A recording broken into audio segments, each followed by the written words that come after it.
Hello student, कैसे हैं आप सब। उम्मीद करता हूँ आप सब अच्छे होंगे, मस्त होंगे, बेहतर होंगे, आपकी पढ़ाई बेहतर चल रही होगी बच्चे लोग। और आज का जो हमारा टॉपिक है 11th क्लास के फिजिक्स में रेखीय वेग और कोणीय वेग में संबंध। अच्छा, रेखीय वेग को किससे दर्शाते हैं? भी से, और कोणीय वेग को ओमेगा से। प्यारे बच्चों, ओमेगा से दर्शाते हैं। ये हमारा रेखीय वेग है, ये हमारा कोणीय वेग है। तब इसके बीच संबंध क्या होता है? भी बराबर ओमेगा आर। इसी को हमको सिद्ध करना है। रेखीय वेग और कोणीय वेग में संबंध ये हमको क्या करना है? प्रूव करना है। चलिए शुरू करते हैं। जैसे रेखीय वेग का मतलब क्या होता है? जब कोई वस्तु सरल रेखा में गति कर रहा होता है तो एक निश्चित दिशा में एक निश्चित समय में चली गई दूरी उसका वेग कहलाता है, वो रेखीय वेग है। जैसे मान लीजिए आप सिंपल चल रहे हैं किसी पथ पर, एक निश्चित समय में कितनी दूरी तय कर रहे हैं, एक निश्चित दिशा में होनी चाहिए, तो आपका रेखीय वेग है। लेकिन जो कोणीय वेग होता है कहीं ना कहीं एक वृत्तीय मार्ग पर होता है। जैसे आपका एक वृत्तीय मार्ग है, यहाँ पर मैं एक छोटा सा डायग्राम बनाता हूँ। यहाँ पर एक वृत्तीय मार्ग में कल्पना करता हूँ प्यारे बच्चों, ये वृत्तीय मार्ग है, ठीक है, जिस पर कोई कण या कोई वस्तु गति कर रहा है, वृत्तीय मार्ग पर गति कर रहा है, जिसकी कुछ ना कुछ त्रिज्या भी होगी। जैसे यहाँ पर मैं एक बिंदु ओ ले लेता हूँ और इसके त्रिज्या की बात की जाए तो स्मॉल आर है। अब एक निश्चित समय पर कोई बिंदु यहाँ पर पी है, मतलब एक निश्चित समय पर बिंदु पी पर है ना वस्तु है, और कुछ समय पश्चात यानी यहाँ से कुछ समय पश्चात जब वृत्तीय मार्ग पर गति करेगा तो कुछ दूसरे बिंदु पर कुछ दूरी तय करके दूसरे बिंदु पर पहुंच जाएगा। तो ये हो गया प्यारे बच्चों, यहाँ से P से Q तक जाने में कुछ ना कुछ दूरी तय किया, जिसे हम बोलेंगे विस्थापन। ये हमारा हो गया, है ना। विस्थापन होता है सदिश, हम सदिश भी लिख सकते हैं, नहीं लिखना तो मत लिखो। और कुछ ना कुछ इसके कोण में भी विस्थापन हो गया, जिसे हम बोलते हैं कोणीय विस्थापन, डेल थीटा हो गया, ठीक है। ये हमारा विस्थापन है, मतलब कोई वस्तु केंद्र O तथा R त्रिज्या के वृत्तीय मार्ग पर गति कर रहा है। वृत्तीय गति करेगा, आपको इसके पहले लेक्चर में मैंने कराया था। वृत्तीय गति क्या है, कोणीय विस्थापन क्या है, कोणीय वेग क्या है। अब देखो, कोणीय वेग किसे कहते हैं? समय के साथ कोणीय विस्थापन में परिवर्तन की दर। कोणीय वेग क्या कहलाता है? समय के साथ कोणीय विस्थापन में परिवर्तन की दर, यानी जो कोणीय वेग ओमेगा जो आता है वो del theta upon del T. समय के साथ कितना कोणीय विस्थापन होता है उसे हम बोलते हैं कोणीय वेग। क्या बोलते हैं? कोणीय वेग। एक एक पॉइंट समझूंगा, मतलब कोशिश करूंगा समझाऊं आपको, इसलिए थोड़ा सा आप धैर्य रखें। तो मैंने क्या कहा भाई, कोणीय वेग निकालने के लिए मुझे कोणीय विस्थापन की जरूरत पड़ता है। और ये कब संभव हो सकता है? जब वस्तु वृत्तीय मार्ग पर गति करे। इसलिए हमने एक वृत्तीय मार्ग की कल्पना कर ली कि माना केंद्र O है हमारे पास, केंद्र O, और त्रिज्या कितना है फिर बच्चों? Small r। तो O केंद्र और r त्रिज्या वाले वृत्तीय मार्ग पर या पथ पर कोई वस्तु जो है वृत्तीय गति कर रहा है। अब सूक्ष्म समय अंतराल पर, मतलब डेल टी समय पर, यहाँ पर डेल टी समय की बात करूं तो ये जो बिंदु P है, यहाँ से वस्तु चल करके कहाँ तक पहुंच जाता है? बिंदु Q तक पहुंच जाता है। कितने समय अंतराल पर? डेल टी समय पर। और दूरी कितना तय कर लेता है? भले ही चाहे वो वृत्तीय मार्ग पर गति करे, लेकिन कहीं ना कहीं वो दूरी तो तय करता है। चाहे वस्तु सीधे रेखा पर चले, चाहे वो समतल पर चले या वृत्तीय मार्ग पर चले, तो कहीं ना कहीं विस्थापन तो होगा। तो ये उसके वस्तु की दूरी है, कुल मिलाकर के विस्थापन है एक प्रकार से P से Q तक।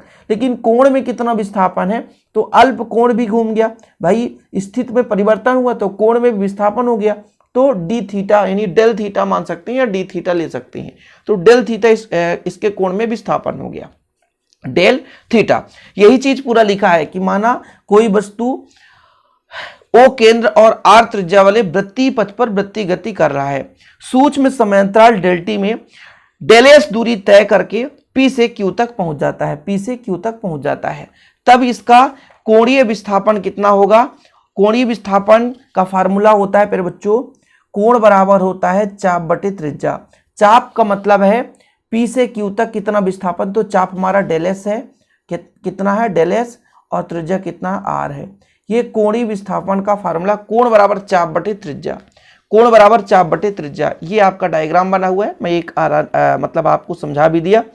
ये मुझे एक प्रकार से समीकरण भी प्राप्त हो गया कि डेल थीटा क्या है फिर बच्चों? तो कोणीय विस्थापन है, और कोण का फार्मूला होता है चाप बटे त्रिज्या।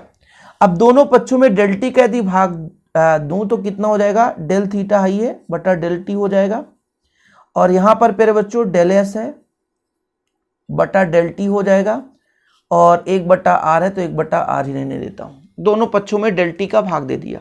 ऐसा क्यों कर दिया? क्योंकि समय के साथ कोण में परिवर्तन कोणीय वेग कहलाता है, और समय के साथ विस्थापन यानी दूरी वो कहलाता है वेग कहलाता है। इसलिए मुझे ऐसा करना पड़ा।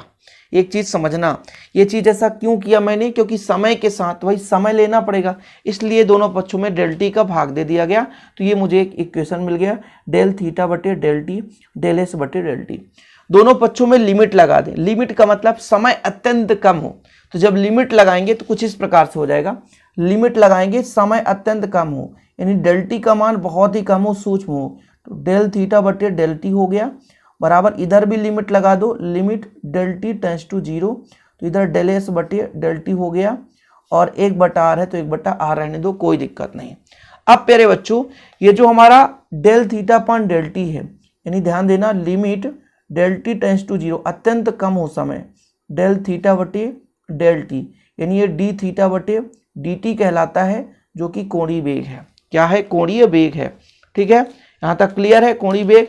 और यहाँ पे मैं बात कर लूँ, वह लिमिट जो मेरा है डेल टी टेंस टू 0, मतलब समय अत्यंत कम हो, del S upon del T, यानी D S upon D T, ये मेरा हो गया वेग। क्या हो गया? वेग हो गया। तो जब मैं इसका वैल्यू रखूंगा तो यहाँ पे ओमेगा रख दूंगा, और यहाँ पर प्यारे बच्चों रखूंगा भी गुणे 1/r, और पक्षांतर कर दूंगा तो ओमेगा आर हो जाएगा भी, यानी भी बराबर मेरे पास आ गया ओमेगा आर। भी बराबर ओमेगा आर, पहले ही बता दिया था कि भी बराबर ओमेगा आर मुझे प्रूव करना है। भी क्या है? रेखीय वेग है। क्या है? रेखीय वेग है। ठीक है, ओमेगा क्या है? कोणीय वेग है। क्या है? कोणीय वेग। और ये जो आपका आर है वृत्तीय मार्ग की त्रिज्या है, वृत्तीय मार्ग की त्रिज्या है। क्या प्यारे बच्चों? वृत्तीय मार्ग की त्रिज्या है। इस प्रकार से हमारा कंप्लीट हो गया रेखीय वेग और कोणीय वेग में संबंध। तो देखो जरा, पूरा कंप्लीट लिया गया है यहाँ पर। डेल टी बराबर 0, लिमिट यानी सीमा अत्यंत कम लेने पर, तो हमने कर दिया है। और इसमें हमने आपको बता दिया कि कोणीय वेग का फार्मूला यही होता है, del theta upon del T, ये कोणीय वेग ही है। Del S upon del T प्यारे बच्चों रेखीय वेग है, इसको हमने मान रख दिया। ओमेगा बराबर भी इंटू 1/r, तो भी बराबर ओमेगा आर, यानी रेखीय वेग बराबर कोणीय वेग गुणे वृत्तीय मार्ग की त्रिज्या। यही हमारा रेखीय वेग कोणीय वेग में संबंध। छोटा सा लेक्चर रहता है। वीडियो पसंद आए तो लाइक करें, शेयर करें, और ऐसे वीडियो पाने के लिए चैनल को सब्सक्राइब करें। जय हिंद, वंदे मातरम।